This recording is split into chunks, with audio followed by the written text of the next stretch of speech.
Assalamualaikum warahmatullahi wabarakatuh. Bapak dan Ibu guru yang saya hormati, izinkan hari ini saya menyampaikan salah satu tugas dari guru penggerak tentang diseminasi nilai positif. Baik Bapak dan Ibu, hari ini sehat semua?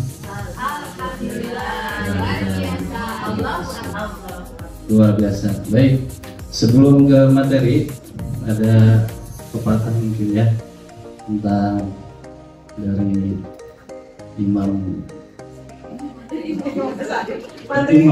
Ibu Meti ya, Al-Junaidi Al-Baghdadi, bahwa kita jangan merasa pintar ya, karena itu adalah membuat kita tersesat begitu. Kurang lebih begitu ya. Baik, kita lanjut ke materi berikutnya. Mudah-mudahan Ibu bisa memahami dan saya juga sedang dalam proses pembelajaran. Baik, budaya positif. Budaya positif adalah sikap, nilai, kepercayaan, dan taktik yang menciptakan lingkungan yang mendukung dan memotivasi orang untuk berkembang dan berkontribusi secara positif. Lanjut. Konsep inti dari budaya positif ini ada 8. Yang pertama adalah perubahan paradigma belajar. Yang kedua, disiplin positif. Yang ketiga, nilai-nilai kebajikan. Keempat, kebutuhan dasar manusia. Yang kelima, motivasi perilaku manusia. Yang keenam, posisi kontrol guru. Yang ketujuh, keyakinan kelas. Dan kedelapan adalah segitiga restitusi. Nah, ini konsep yang akan kita pelajari. Dilanjut, konsep pertama, pembelajaran dengan paradigma baru. Seperti apa sih pembelajaran seperti paradigma baru itu? Jadi pembelajaran paradigma baru ini merupakan pembelajaran yang dirancang berdasarkan prinsip pembelajaran diferensiasi, sehingga murid belajar sesuai dengan kebutuhannya berdasarkan tahap perkembangannya sesuai teori psikologi modern untuk mewujudkan profil Pancasila. Baik, Bapak Ibu masih ingat atau masih terdengar atau mungkin pernah baca tentang profil model Pancasila? Di sini ada 6 dimensi, mulai dari beriman dan bertakwa kepada Tuhan Yang Maha Esa, mandiri, bernalar kritis, kreatif, bergotong royong, dan berkebinekaan global. Jadi tujuannya adalah menciptakan nanti generasi yang berprofil Pancasila. Lanjut, Bu. Ya, bagaimana mengubah paradigma dari stimulus respon ke pendekatan teori kontrol? Nah, di sini stimulus respon adalah prinsip belajar yang sederhana, di mana efek merupakan reaksi terhadap stimulus tertentu. Teori kontrol adalah semua perilaku memiliki tujuan bahkan pada perilaku yang tidak disukai. Contoh di sini ada bagannya atau tabelnya realitas atau kebutuhan kita sama. Nah, kalau di teori kontrolnya itu adalah realitasnya kebutuhan kita pasti akan berbeda. Begitu juga dengan murid, pasti kebutuhannya berbeda-beda. Semua orang melihat hal yang sama, jadi kita arahkan dari stimulus ke teori kontrol. Setiap orang memiliki gambaran yang berbeda. Jadi ketika melihat sesuatu pasti orang itu akan berbeda. Ketika melihat gambar ini, orang lain berpikiran lain. Begitu juga dengan murid. Terus kita mencoba mengubah orang agar pandangan sama dengan kita. Kita berusaha memahami pandangan orang lain. Mungkin dulu kita mengubah, sekarang pandangan kita, paradigma baru itu berusaha untuk memahami pandangan orang lain tentang diri. Perilaku buruk dilihat sebagai suatu kesalahan. Semua perilaku memiliki tujuan, baik buruk maupun baik, seperti itu ya. Orang lain bisa mengontrol saya. Dalam teori kontrolnya hanya ada yang bisa mengontrol diri Anda. Jadi hanya kita yang bisa mengontrol diri. Kemudian saya bisa mengontrol orang lain. Anda tidak bisa mengontrol orang lain. Jadi kita ini pembelajaran paradigma baru. Terus pemaksaan ada pada saat bujukan gagal. Nah, di sini ada kolaborasi dan konsensus menciptakan pilihan-pilihan baru. Yang terakhir model berpikir menang atau kalah. model berpikir menang, menang. Jadi tidak ada menang dan kalah. Lanjut Bu. Baik, ini disiplin positif. Pengertiannya yang pertama bagian disiplin, yang kedua tentang disiplin positif. Lanjut Bu. Simpelnya begini, disiplin adalah suatu kondisi yang terbentuk melalui serangkaian tindakan yang menunjukkan nilai-nilai kepatuhan dan ketaatan. Salah satu nilai karakter tersebut selalu ditanamkan guru di sekolah dengan harapan dapat menciptakan iklim belajar yang kondusif. Jadi itu definisi disiplin. Jadi bukan aturan-aturan bagaimana membuat menciptakan iklim belajar yang kondusif. Tentunya ada komitmen, ada konsekuensinya. Baik, lanjut. Nah, ini nilai-nilai kebijakan universal. Nilai-nilai kebajikan adalah sifat-sifat positif manusia yang merupakan tujuan mulia yang ingin dicapai setiap individu. Nilai-nilai tersebut bersifat universal dan lintas bahasa, suku, bangsa, agama maupun latar belakang. Jadi ada intinya begini, setiap perilaku perbuatan memiliki suatu tujuan. Ini menurut Dr. William Glasser. Dengan mengaitkan nilai-nilai kebajikan yang diyakini seseorang, maka motivasi intrinsnya akan terbangun, sehingga menggerakkan motivasi dari dalam untuk dapat mencapai tujuan mulia yang diinginkan. Nilai-nilai kebajikan yang ingin dicapai oleh setiap anak Indonesia dikenal dengan profil pelajar Pancasila. Nah, jadi ada 6 ya: beriman, bertakwa kepada Tuhan Yang Maha Esa, mandiri, tenaga kritis, berkebinekaan global, bergotong royong, dan kreatif. Lanjut. Baik, selanjutnya adalah kebutuhan dasar manusia. Ada 4 tentang kebutuhan dasar manusia, yaitu tentang kasih sayang dan rasa diterima, penguasaan, kesenangan, kebebasan. Lanjut.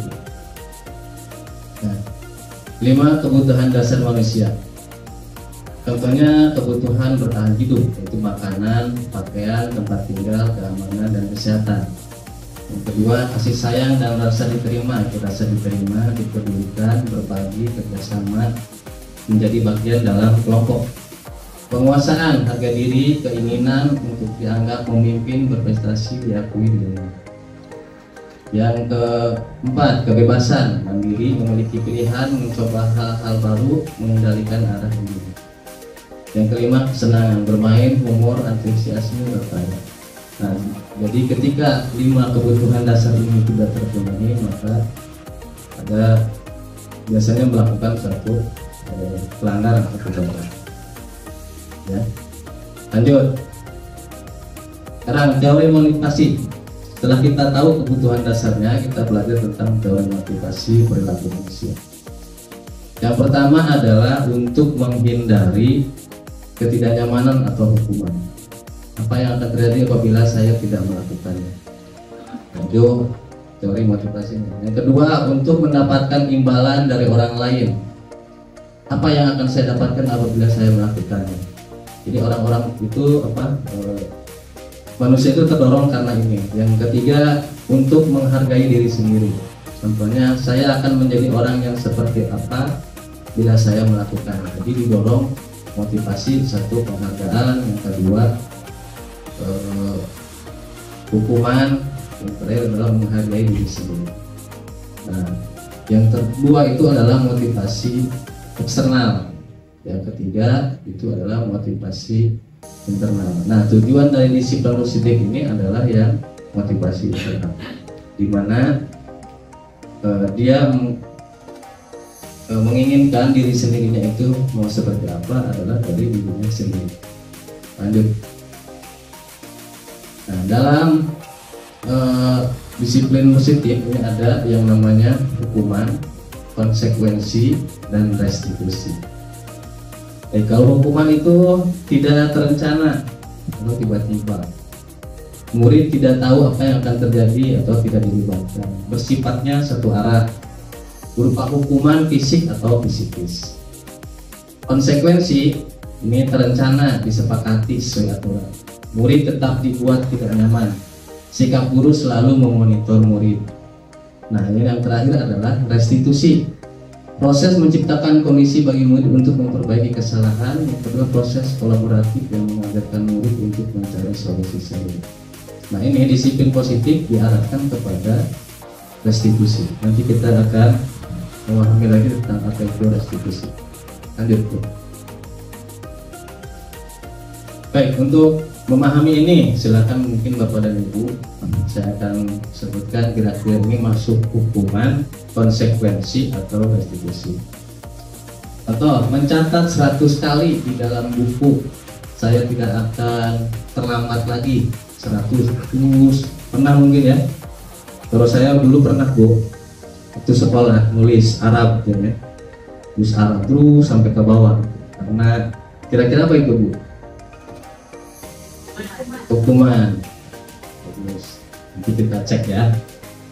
Lari mengeliling lapangan basket 2 kali karena terlambat hadir di sekolah. Hukuman atau konsekuensi? Lari mengeliling lapangan basket, konsekuensi. Oke, kita catat ya. Lanjut, murid minta untuk di push up 15 kali karena tidak menggunakan masker di sekolah.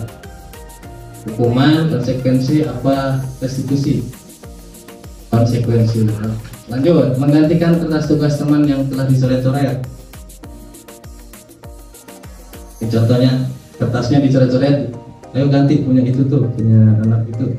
Kira-kira itu apa? Hukuman apa konsekuensi? Konsekuensi. Lanjut, membersihkan tumpahan air di meja karena tersenggol pada saat belajar. Hukuman apa konsekuensi? Ya nabur kencai lah gitu ya. Ayo beresin atau pel kamu gitu. Apa itu, Bu? Konsekuensi.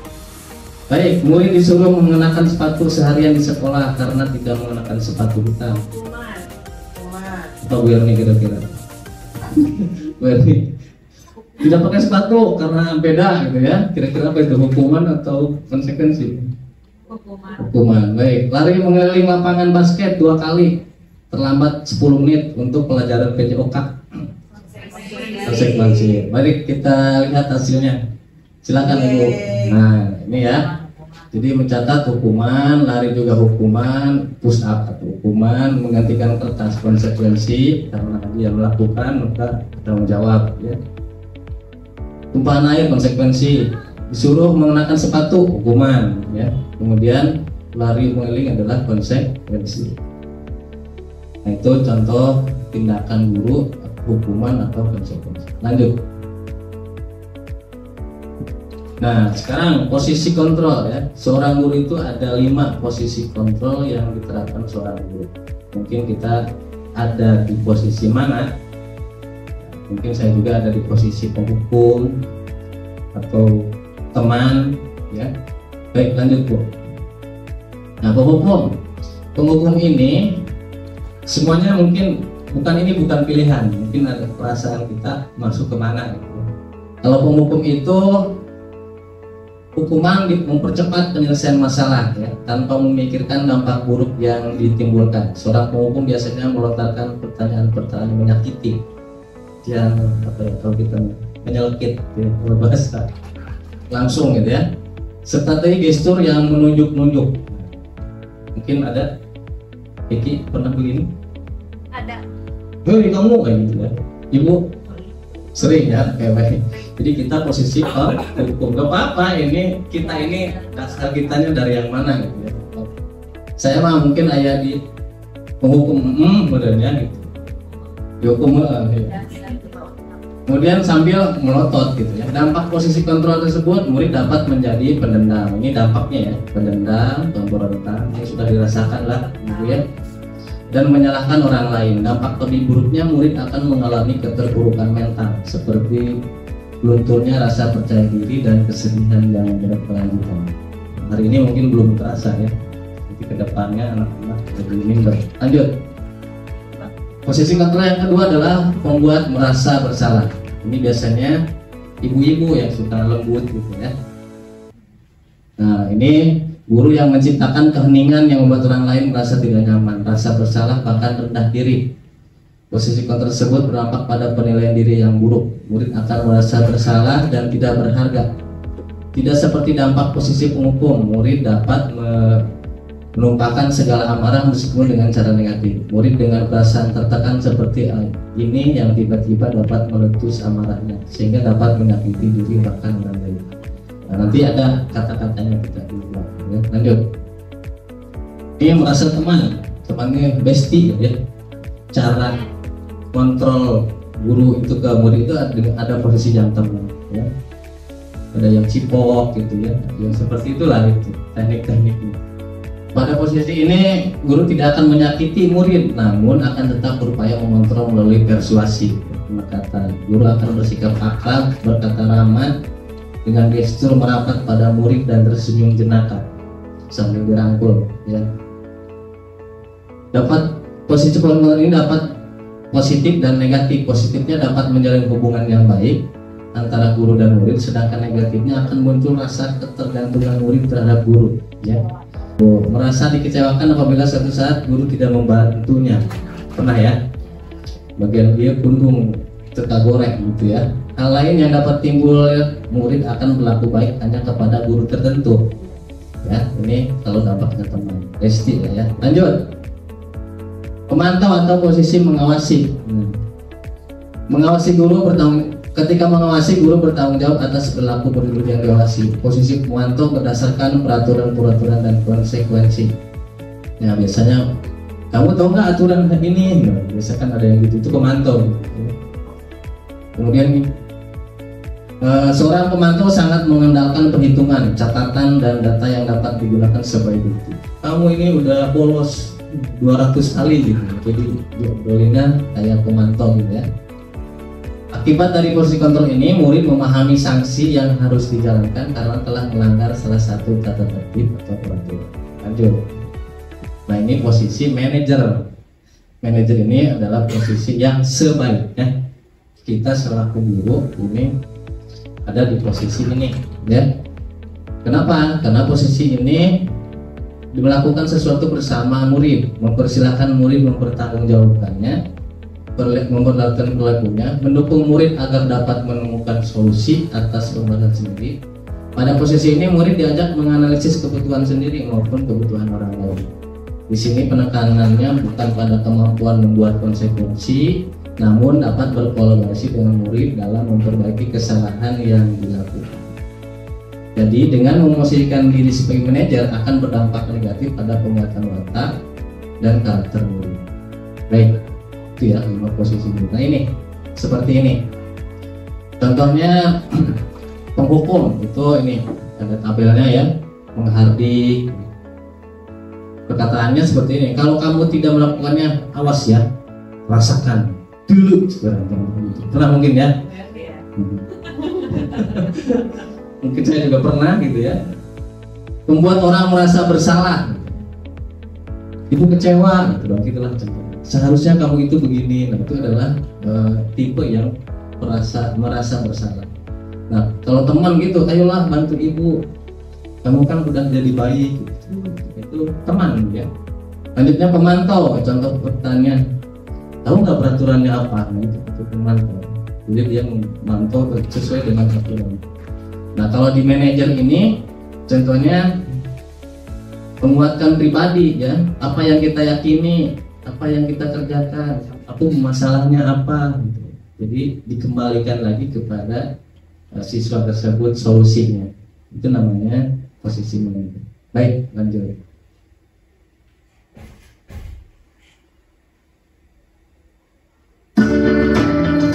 Baik, Bapak dan Ibu, silakan diperhatikan dulu. Selamat pagi Bu. Kamu terlambat. Kamu deh.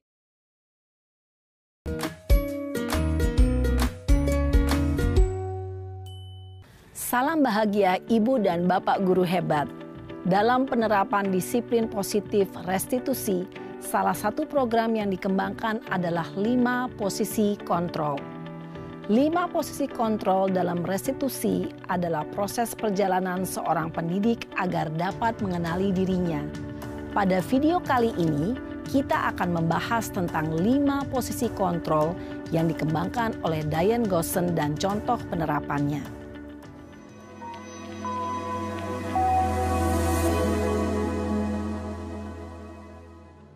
5 posisi kontrol itu adalah: 1. Posisi penghukum. 2. Posisi pembuat merasa bersalah. 3. Posisi teman.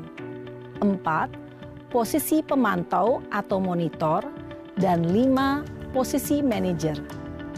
Untuk lebih memahami kelima posisi tersebut, mari kita saksikan kasus Naren yang terlambat hadir 20 menit di sekolah dan melihat bagaimana kelima posisi kontrol dalam menghadapi masalah tersebut.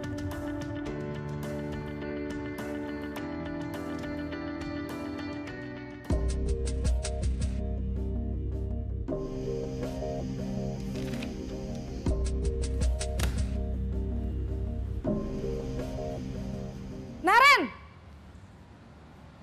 Sini kamu! Selamat pagi, Bu. Selalu terlambat. Kamu deh, pasti terlambat. Maaf, Bu. Saya... Apa? Apa coba? Alasan kamu apa lagi? Kapan sih kamu tidak terlambat? Malas sekali ya kamu jadi anak. Saya... Dasar pemalas. Gak kapok-kapok sih kamu. Sudah berapa kali terlambat? Sana, kamu keliling lapangan basket 2 kali. Kenapa saya harus keliling lapangan basket, Bu? Kenapa? Kamu mau lawan ibu? Berani-beraninya jawab. Sudah terlambat, masih berani jawab pula.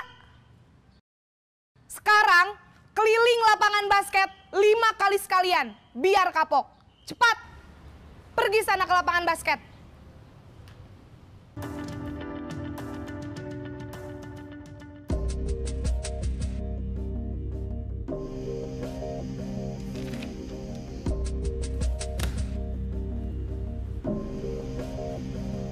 Naren!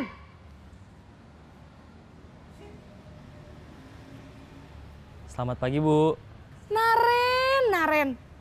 Kamu kenapa terlambat lagi, nak? Ya Tuhan, Naren. Kamu senang ya bikin ibu susah ya? Kalau kamu terlambat lagi, nanti ibu yang ditegur bapak kepala sekolah, nak. Disangka ibu tidak bisa membina kamu. Duh, gimana ini? Maaf, Bu. Duh, Gusti Naren. Kamu suka ya kalau ibu ditegur bapak kepala sekolah? Terus, sekarang ibu harus tulis apa ini di buku absen? Ini kamu sudah sering terlambat loh. Ibu harus apa coba? Maaf, Bu. Maaf sekali. Ya sudah, lain kali jangan bikin ibu susah lagi ya, nak ya. Ibu tidak akan kuat lagi kalau kamu begini terus. Bisa jantungan kalau ibu ditegur bapak kepala sekolah. Sana cepat ke kelas. Maaf ya, Bu. Maaf sekali.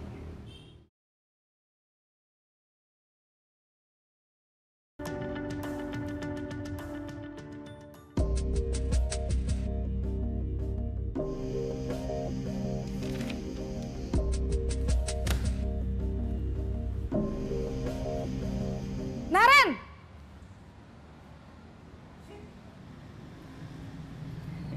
Selamat pagi, Bu. Wah, sudah jam berapa ini, nak? Terlambat lagi ya, sayang? Iya, Bu. Habis ibu saya lupa bangunkan saya, Bu. Kamu malah menyalahkan ibu kamu. Kamu bukannya anak yang larinya paling kenceng. Kok terlambat sih? Iya, Bu. Saya memang terlambat bangun tadi. Jadi, biarpun saya lari kencang, tetap gak kekejar, Bu. Ya sudah sana, nanti lain kali larinya lebih kenceng lagi ya. Biar gak terlambat lagi. Bikin seneng ibu, demi ibu. Bisa kan? Bisa lah, Bu. Ya sudah sana masuk kelas. Ibu beresin urusan absen kamu. Kamu ini ada-ada saja.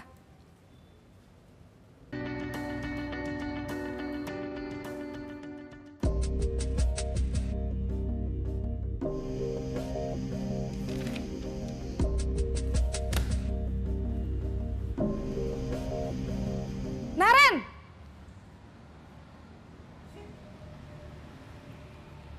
Selamat pagi, Bu. Naren, apa peraturan sekolah kita tentang jam berapa kita harus masuk sekolah, nak? Kita harus di sekolah jam 7, Bu. Iya, betul. Sekarang sudah jam 7.20. Naren sudah tahu konsekuensinya jika terlambat hadir. Paham, Bu. Saya harus tinggal kelas pas jam istirahat selama 20 menit. Iya, benar. Konsekuensinya demikian. Jadi nanti jam 9.30 pas istirahat, kamu harus tinggal di kelas, kerjakan tugas tambahan untuk ketertinggalan kamu, ya? Baik, Bu.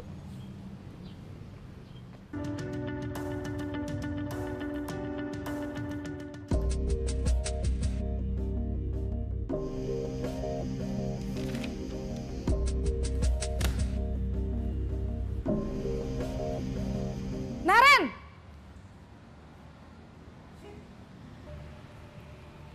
Selamat pagi, Bu. Selamat pagi, Naren. Maaf, Bu. Saya terlambat. Iya, sekolah masuknya jam 7, sekarang sudah jam 7.20. Jadi sekarang bagaimana ini, Naren? Maaf, Bu. Saya lupa setel alarm saya semalam. Baiklah, menurut kamu, keyakinan sekolah yang mana yang perlu kamu tingkatkan? Menghargai diri sendiri dan orang lain mungkin ya, Bu. Setuju. Jadi, apakah Naren meyakini prinsip saling menghormati tersebut? Iya, Bu. Saya meyakininya.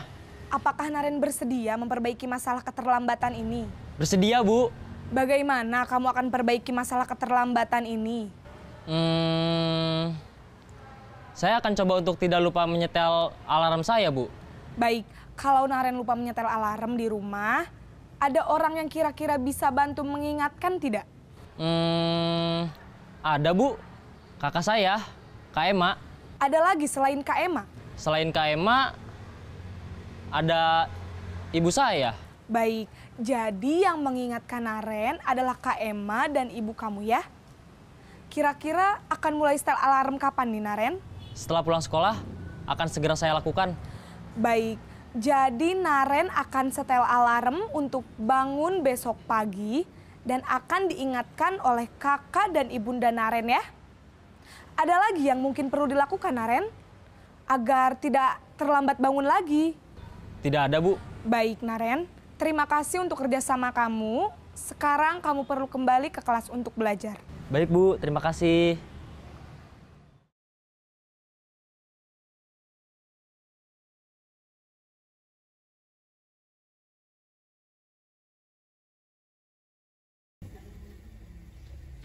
Baik, kita sudah saksikan video yang telah kita lihat sama-sama. Nah, di sini Ibu kira-kira sudah paham tentang posisi 5 posisi kontrol dulu. Jadi yang penghukum seperti apa, ya. Kemudian ada teman, ada lagi apa lagi, Bu? Membuat rasa bersalah, terus memantau, manajer. Oke.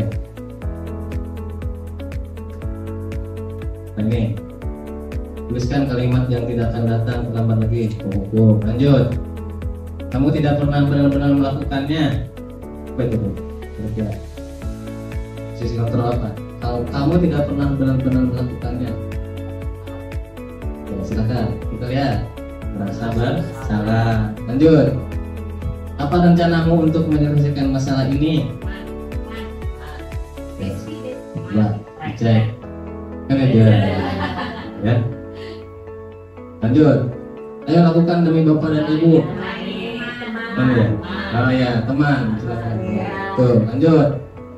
Kamu tidak akan pernah mendapatkan nilai jika kamu tidak melakukan tugas.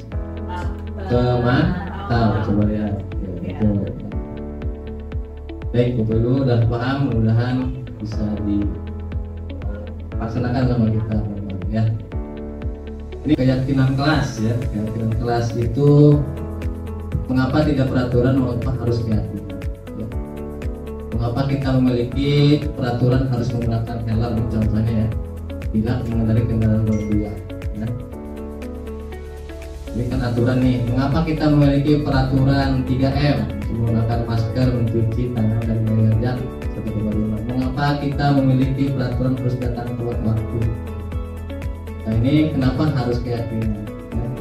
Ini untuk mendukung Motivasi intrinsik kembali ke nilai-nilai keyakinan, lebih menggerakkan seseorang dibandingkan mengikuti serangkaian aturan.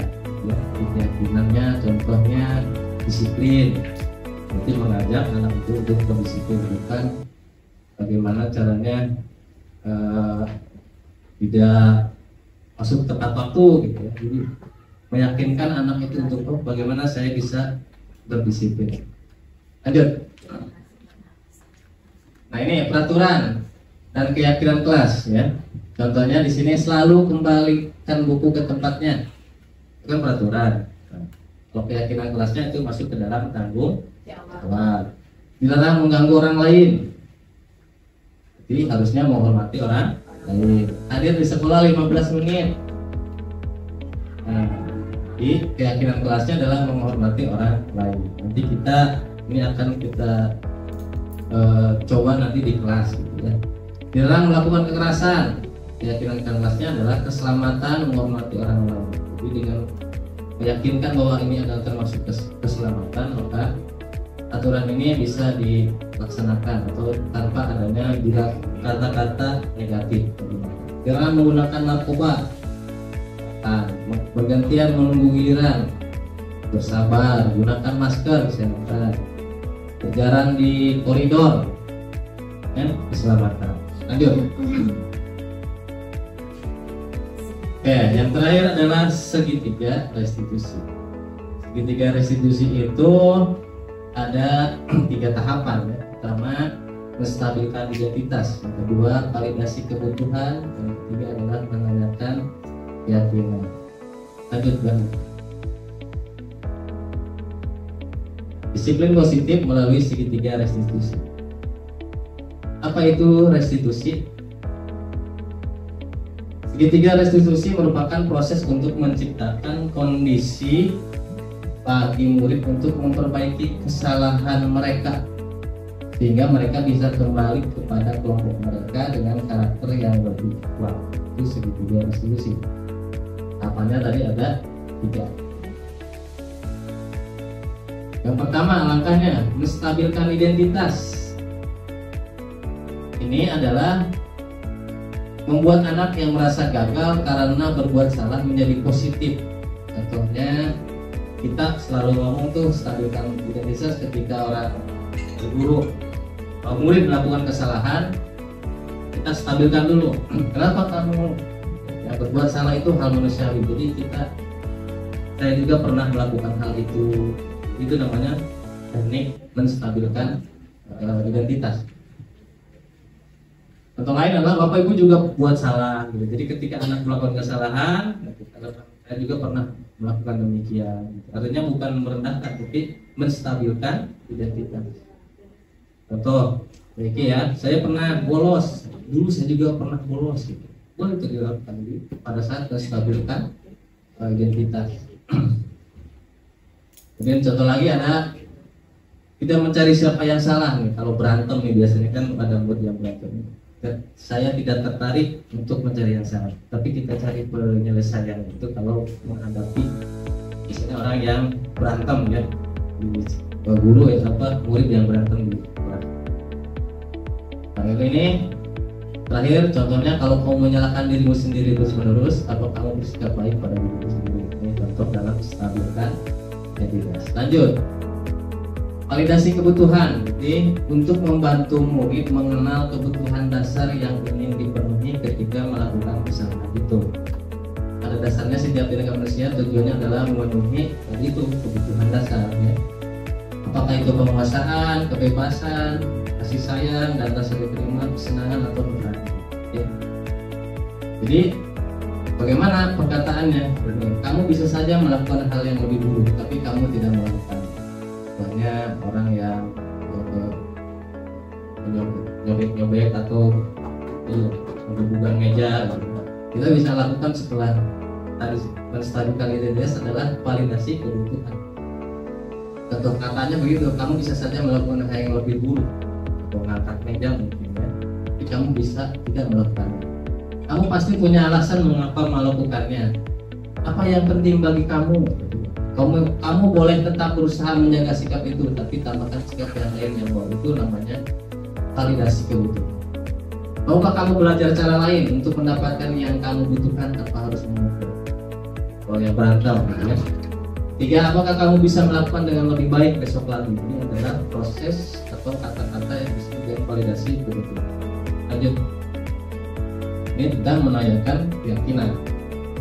Anak melihat kesalahannya dihubungkan dengan norma sosial dan nilai-nilai yang mendasari manusia berinteraksi dengan orang lain. Makanya apa nilai yang kita percaya di kelas atau di sekolah kita, nilai-nilai universal apa yang telah disepakati, ya, kesepakatan kelas, ya, kelas. Jadi kita bisa menanyakan seperti itu. Kelas yang ideal itu seperti apa? Jadi ketika orang sudah melakukan kesalahan, kita tanyakan kembali keyakinannya, biar murid itu menjawab dengan sendirinya. Apa yang kamu rasakan ketika kamu melakukan hal itu? Kamu menjadi orang yang seperti apa? Ini adalah kata-kata yang biasanya membuat dalam menanyakan keyakinan. Lanjut. Setelah 3 tadi tahapannya, maka dilakukan adalah intervensi 30 detik. Beres, intervensi 30 detik, membantu murid kembali ke tujuan semula dengan cukup singkat dan dengan cara non konfrontatif. Ya. Lanjut, Bu. Ini namanya intervensi. Setelah beres, apakah kamu ingin berbuat baik lagi? Itu namanya intervensi. Ini contoh-contohnya ya. Maka saat ini kamu sedang menjadi orang yang sedang kamu inginkan. Apakah kamu bisa mengubah kegiatan menjadi sikap yang lebih membantu? Maka kamu lakukan ini sudah sesuai gitu. Peraturannya apa? Kapan kamu siap untuk mulai? Ini tanda kan untuk intervensi ke arah yang lebih baik. Lanjut, Bu. Nah, mungkin terakhir ini, Bu. Kalau videonya nanti bisa dilihat ya. Salam. Ya, silakan duduk.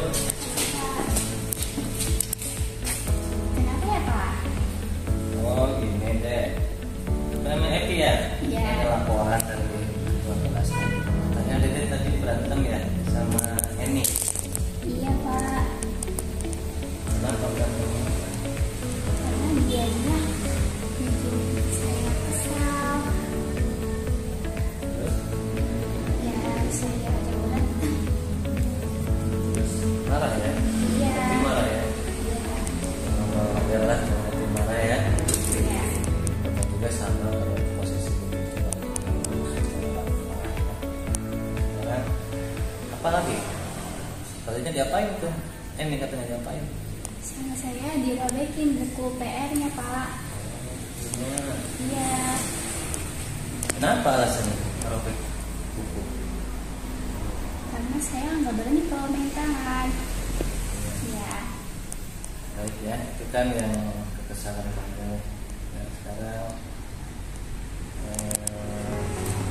coba sebutkan keyakinan apa yang kamu langgar ini?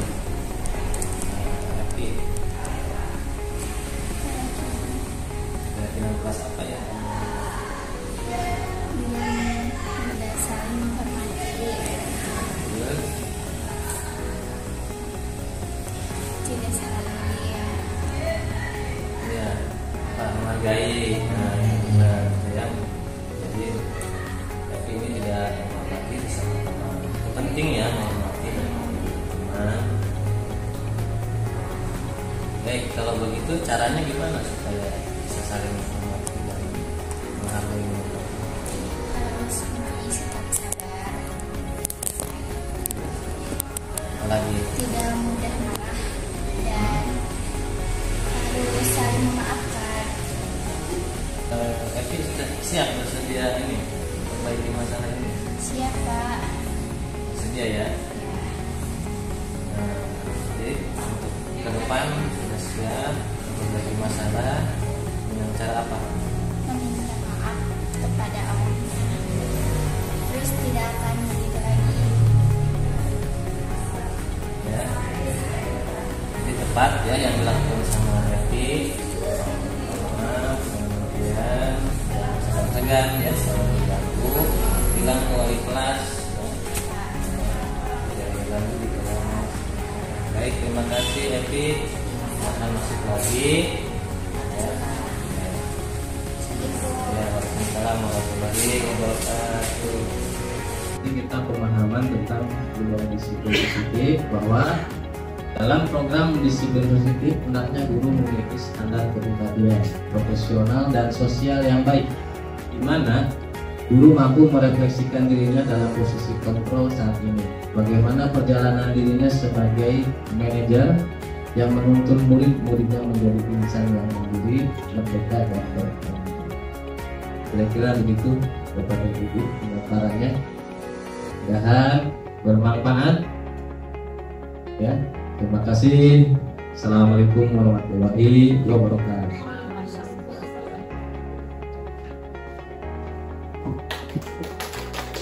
Terima kasih.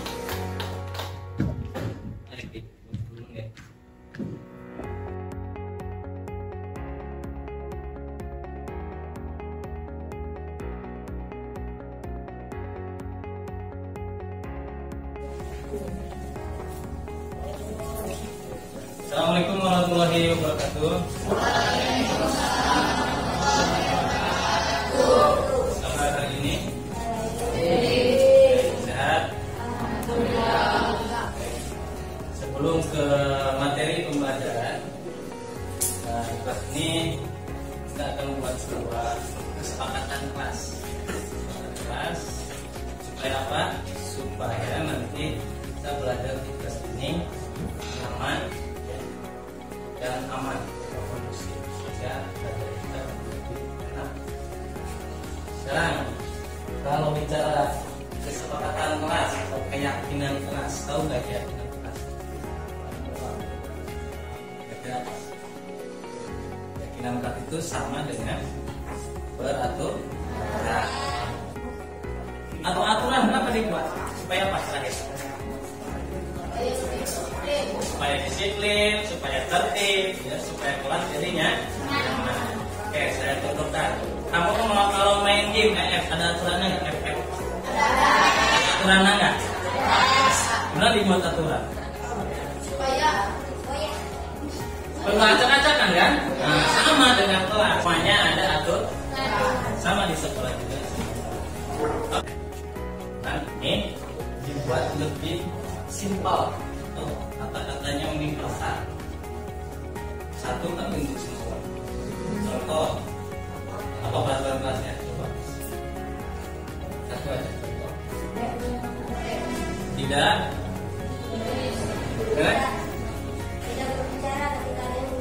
Ya, ketiga tidak berbicara ketika ada orang yang berbicara. Kalau nilai keyakinan kelasnya itu masuk kemana nih?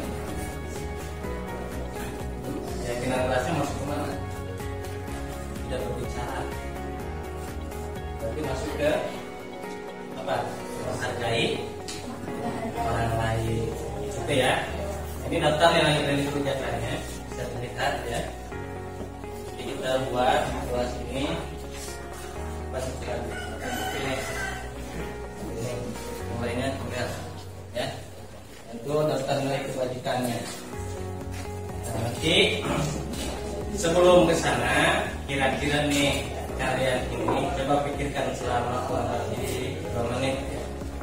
Kamu ini ingin siswa seperti apa? Kamu ingin menjadi siswa seperti apa? Nah, silakan nanti ditulis.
banyak sekali yang keinginan ya.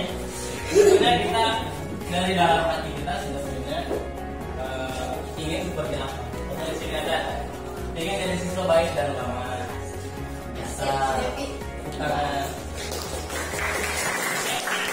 Terus kebersidilan.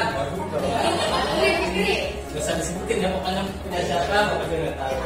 Ingin kreatif dan rendah hati. Saya ingin menyukseskan orang tua. Amin. Saya ingin pintar semua pelajaran. Mantap. Saya ingin menjadi siswa yang percaya diri, pintar. Siswa seperti Dilan, bisa tulis. Pinjakin tadi Dilan. Berarti kalau Dilan perempuan ya, yang inginnya ya. Oke. Saya ingin yang bertanggung jawab, saya ingin yang baik, prestasi, sopan dan ramah tamah, ingin menjadi siswa yang bermanfaat. Dan saya ingin jadi siswa yang baik, jadi yang orang baik, sama jadi lebih baik dan jaga yang baik. Ini adalah tujuan. Kalau yang belum baca, ingin jadi orang yang berguna buat orang lain. Enggak? Ada lagi? Oke, alhamdulillah semuanya punya keinginan yang baik. Melihat yang baik itu berarti kelas kita harus kondisi dulu supaya nyaman dulu. Harus seperti apa? Menjadi sebuah keyakinan kelas dan kelas, ya. Apa? Supaya nanti kelasnya nanti belajar terus. Nah sekarang kalian tulis peraturannya. Kalian lihat contoh.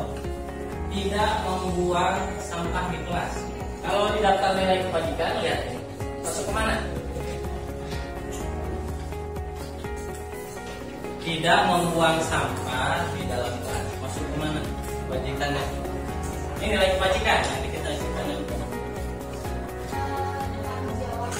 Tanggung jawab. Lagi.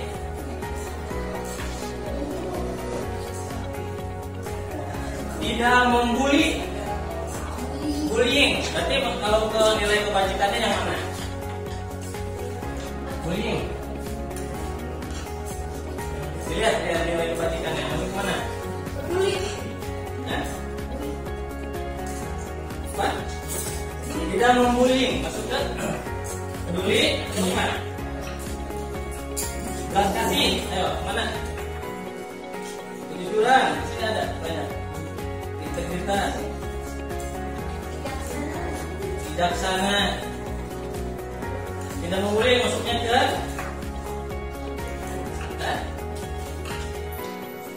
itu ada tuh berapa tuh? Banyak sekali. Itu nilai kebajikan ya. Tepat. Nah, berarti kita masuk ke dalam bisa baik hati ya, bisa ke rendah hati. Atau enggak berbahaya ya. Itu ya. Nah sekarang kita akan buat lagi yang namanya peraturan kelas. Silakan tulis sama kalian apa yang mau tentang kelas kalian ini ya. Nanti dari kalimat itu contohnya dari tadi dilarang buang sampah di kelas. Itu kan kalimatnya negatif. Kita akan berubah menjadi positif. Jadinya apa? Buanglah sampah datang. Jadi jangan ada kata-kata dilarang. Itu namanya negatif. Kalau positif nanti adalah keyakinan kalian ini supaya dari diri sendiri. Ketika tidak berani membuang sampah, berarti kamu sudah menerapkan keyakinan kita bersih. Ada kata-kata bilang dilarang buang sampah, ya. Karena biasanya tidak efektif. Coba kelas ini dengan menggunakan kalimat boleh. Hari ini kita buat boleh mau negatif mau positif. Silahkan buat kembali peraturan kelas apa yang akan kalian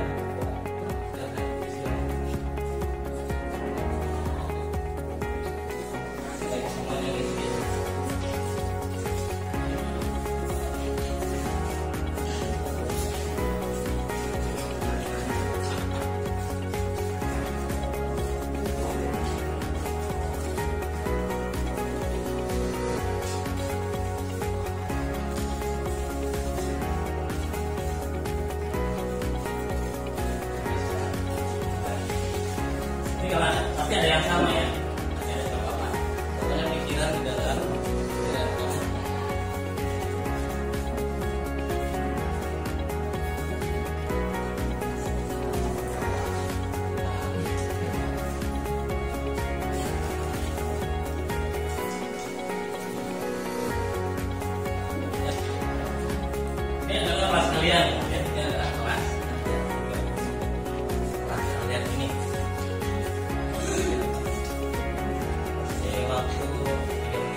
kalimat positifnya gimana? Jangan mencoret dinding kelas. Jadi kalimat positifnya apa? Apa kalimat positifnya?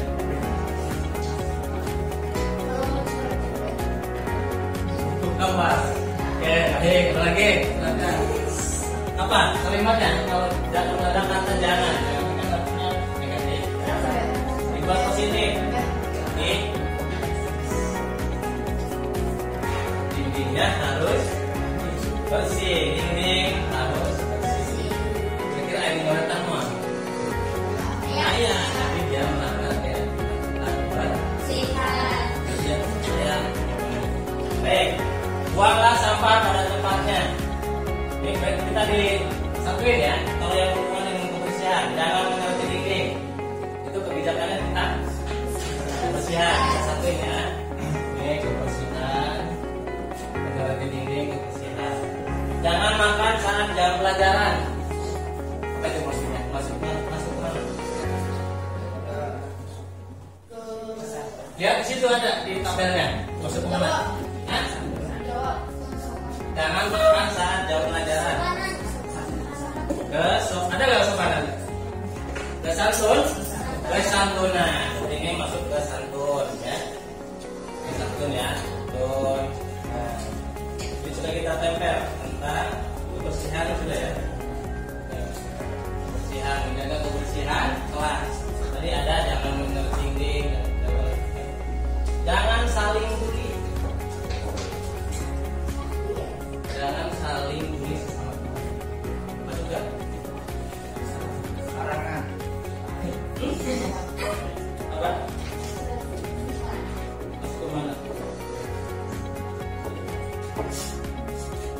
Tidak meledek lah bahasa kita ini ya. Isinya kan gitu, dipukul baru. Cimataan gitu ya. Bullying yang bullying. Masuk mana ini? Bullying.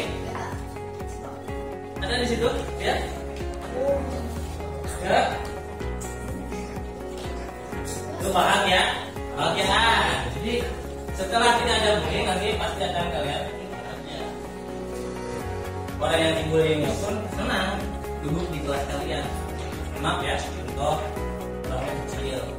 Kalau terus dibilang-bilang kecil berarti kan namanya bullying. Tapi setelah kita akui, dirangkul pasti dia senang. Lanjut, tidak mencoret meja, berarti masuk ke kebersihan. Jangan ngeliat tembok, bersihan. Tidak menyimpan buku paket di kolong meja. Tanggung ya, tanggung jawab. Ini masuk ke tanggung jawab. Ya, lanjut. Jangan membuli. Tidak boleh makan di kelas. Kebersihan. Sepadan ya. Nah, sepadan. Tidak boleh merendahkan orang lain. Tadi mau dengan bullying apa tuh? Kebahagiaan ya. Saling menyayangi teman dan jangan berpilih teman. Kebahagiaan. Lanjut. Harus menjaga persahabatan.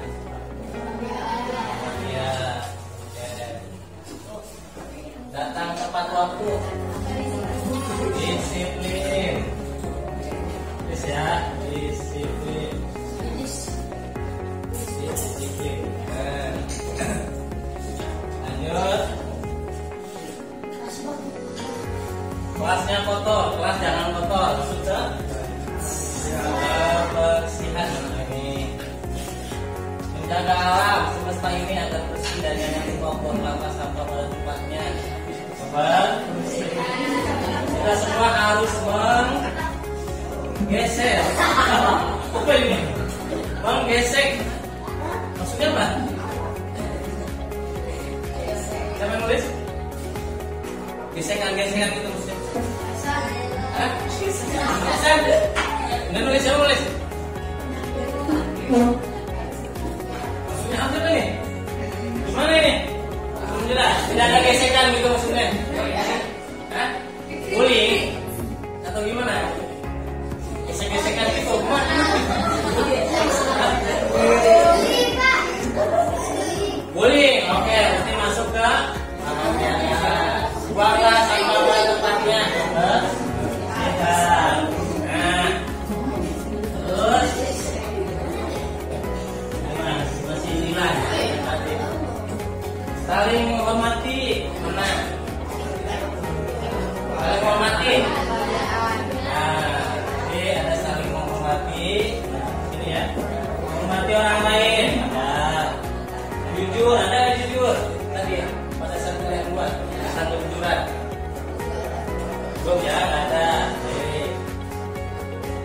dalam makan di kelas kan kebersihan. Menghargai orang lain ada nggak? Itu bagian bullying. Ya. Itu maksudnya menghargai orang lain. Nah ini yang menjadi nanti keyakinan kelas kalian ini. 1. Menjaga kebersihan. 2. Bertanggung jawab. 3. Disiplin. 4. Menghormati orang lain. 5. Menghargai orang lain. Jadi ini semua dirangkum jadi satu. Namanya keyakinan kelas. Bisa dipahami? Nah, nanti kita ketika orang melanggar, contoh kita datang terlambat, berarti kita sudah melakukan pelanggaran kelas apa? Tentang apa? Disiplin. Dikembalikan lagi. Bagaimana caranya supaya tidak terlambat? Tahunnya awalnya jangan begadang. Terima kasih sudah membuat keyakinan kelas hari ini. Nah, ini nanti ditempel di kelas ini ya. Jadi buat pelajaran dengan siapapun nanti. Terima kasih. Nanti kita lanjutkan lagi ke pembelajaran hari ini.